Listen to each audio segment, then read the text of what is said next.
माइतीभूमि news आपको दिखा रही है, मुख्यमंत्री ने ई ऑटो इकोसिस्टम परियोजना परिवर्तन का किया शुभारंभ। हरियाणा के मुख्यमंत्री मनोहर लाल ने सोमवार को गुरुग्राम में प्रदेश की पहली ई ऑटो इकोसिस्टम परियोजना परिवर्तन की शुरुआत की।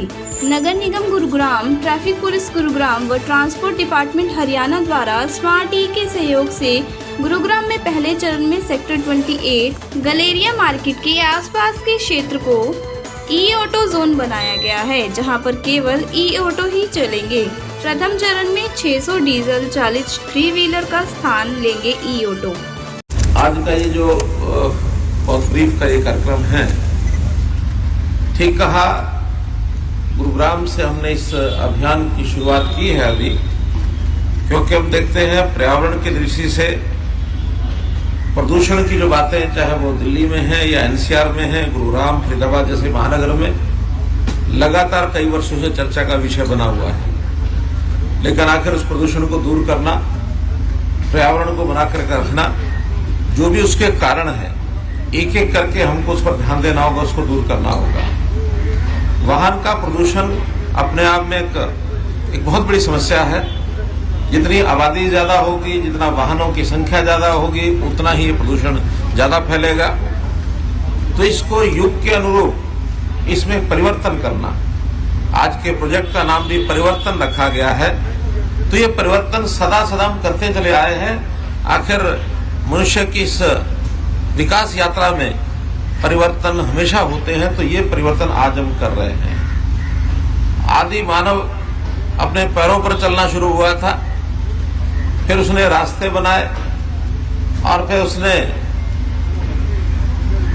पशुओं का सहारा लिया, पशुओं की गाड़ी का सहारा लिया, तांगा बनाया, फिर कोई मोटर बनाई, साइकिल बनाया, फिर पेट्रोल का याद हुई।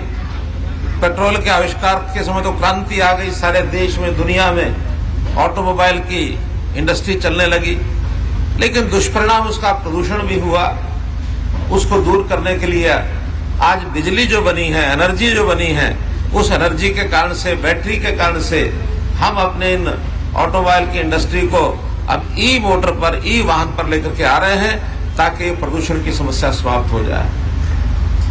लगातार हम आगे बढ़ रहे हैं, प्रगति कर रहे हैं। इस ई रिक्शा का जो एक संचालन का एक कार्यक्रम यहाँ गुरुग्राम से, जिसको कहना चाहिए स्मार्ट गुरुग्राम, इसमें हम एक पोर्शन में, एक जोन में कर रहे हैं। हमारा आगे निशाना, हमारा टारगेट पूरे गुरुग्राम का ही नहीं बल्कि अन्य महानगरों का भी है। उनमें भी इस ई रिक्शा को, और ई रिक्शा तो पहले भी चल रही है, लेकिन कहीं कहीं मिक्सअप होकर चल रही है। यहाँ तो पूरा जोन, उस जोन में अन्य कोई रिक्शा पेट्रोल डीजल की नहीं चलेगी, केवल ई रिक्शा ही इस जोन में चलेगी। और एक एक जोन करते हुए बहुत जल्दी हम पूरे गुरुग्राम में 5000 ई रिक्शा चलाने का हमारा टारगेट है, और लगभग 5000 ही पहले चलती, उन सबको रिप्लेस कर देंगे। और इस रिप्लेसमेंट में विभिन्न कंपनियां आएंगी। पुराने जो रिक्शा हैं उनको हम सहयोग भी करेंगे, उनको सब्सिडी भी देंगे। उनको जो पुराना रिक्शा, इसका जो इसके कबाड़ की भी भले कीमत कुछ ना कुछ उनको मिल जाएगी, और कुछ लोन की आवश्यकता होगी बैंकों से, उनको लोन भी लेकर के देंगे। नगर निगम भी इसमें सहायता करेगा, ताकि किसी व्यक्ति को अपने वाहन को बदलने में कोई कठिनाई ना आए, बहुत आसानी से वो शिफ्ट कर जाए अपने सामान्य ऑटो से और ई ऑटो के ऊपर शिफ्ट कर जाए, उसको किसी प्रकार की कठिनाई ना आए। ऐसा ही आज हम प्रयोग कर रहे हैं। इस अवसर पर मैं गुरुग्राम वासियों को और हमारा जो नगर निगम के सब बंधुओं को, जो इस प्रोजेक्ट को अपने हाथ में लेकर के आज से शुरू कर रहे हैं, सबको बहुत बहुत बधाई देता हूं। और जो ये कंपनी है स्मार्टी कंपनी के भी मैनेजमेंट को मैं बहुत धन्यवाद करता हूं कि उन्होंने इस प्रोजेक्ट को आगे लाने के लिए पहल की है। पहला प्रोजेक्ट है, कोई कठिनाई भी शायद हो सकता आएगी, लेकिन इसमें कंपटीशन बहुत आया है। पहला जो प्रोजेक्ट हमारा है, इसके बाद तो बहुत लोग फील्ड में उतरे हैं, उनका कि हम भी इसमें अपना सहभाग करना चाहते हैं। आज दर्जनों कंपनियां ऐसी हैं जो ई मोटर पर आ रही हैं। और वैसे प्रधानमंत्री जी ने भी पिछले दिनों में कहा है कि जितना हमारा ऑटोमोबाइल का सेक्टर है, उनको एनसीआर में 10 वर्ष के बाद किसी वाहन को नहीं चलने दिया जाएगा।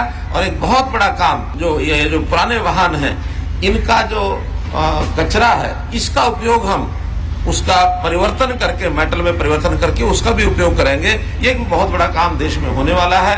तो इस प्रदूषण को समाप्त करके पर्यावरण की ओर आगे बढ़ने के लिए आज का ये प्रोजेक्ट, आपको बहुत बहुत बधाई, बहुत बहुत शुभकामनाएं।